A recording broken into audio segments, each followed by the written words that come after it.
We're going to start off in Sukhasana with some nice deep breaths and lateral flexions. So we're grounding down through those shoulder blades to keep them in check.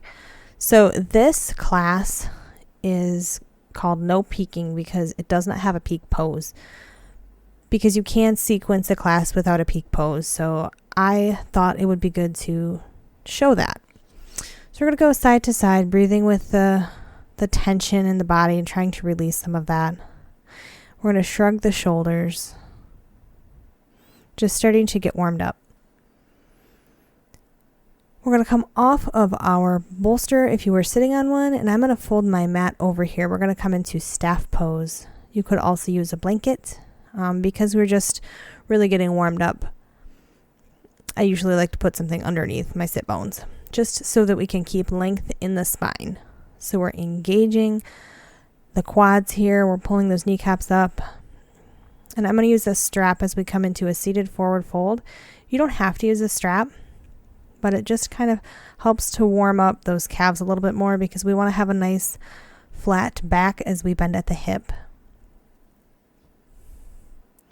So now we're going to spread the legs and bring one heel to as close as we can to get it to our groin.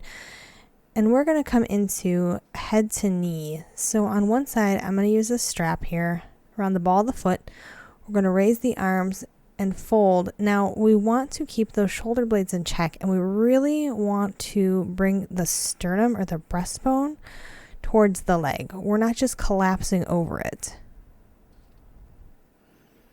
And we're going to repeat that on the other side. You'll notice in this sequence, we really go through all the different planes of motion, and you can create a really nice, well-rounded sequence, even if you don't have a peak pose. So we're going to bring the legs back together here and come into a seated forward fold again. And I want to demonstrate. Now see, flat back here, and as we reach towards the feet, those shoulders immediately rotate. And we don't want to do that. We want to keep the back nice and straight and avoid collapsing in the chest. We're going to come into tabletop, and we're going to just warm up our palms because this is the first time we've really been putting weight on them in this class. So we're going to spread the palms wide, and we're going to rock side to side a little bit just to warm up that tissue. And we can do some nice little circles.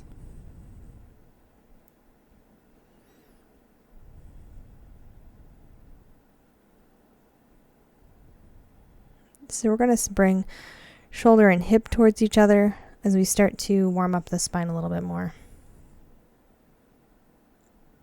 And then we're going to come into cat-cow.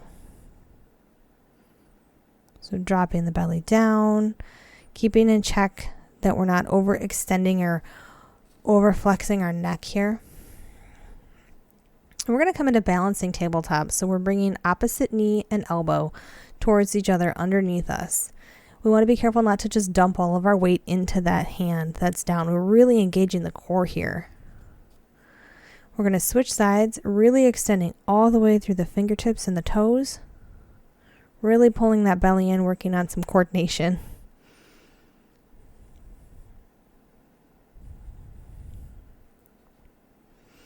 So now we're going to come onto our knees. You can always place a blanket between the knees if this is something that's uncomfortable for you, or you could always do this in Sukhasana as well. We're going to come into some lateral flexion, and I have a bolster behind me for an upcoming pose. So we're going to laterally flex to one side. We're rolling the pinky out, keeping that lateral rotation going on in the shoulder so we don't collapse. Really grounding down through the hip. We're going to raise the arms and twist. Now, because I am sitting on my heels, the bolster is kind of a nice place to have for my hand to rest, but it depends on which leg position you choose.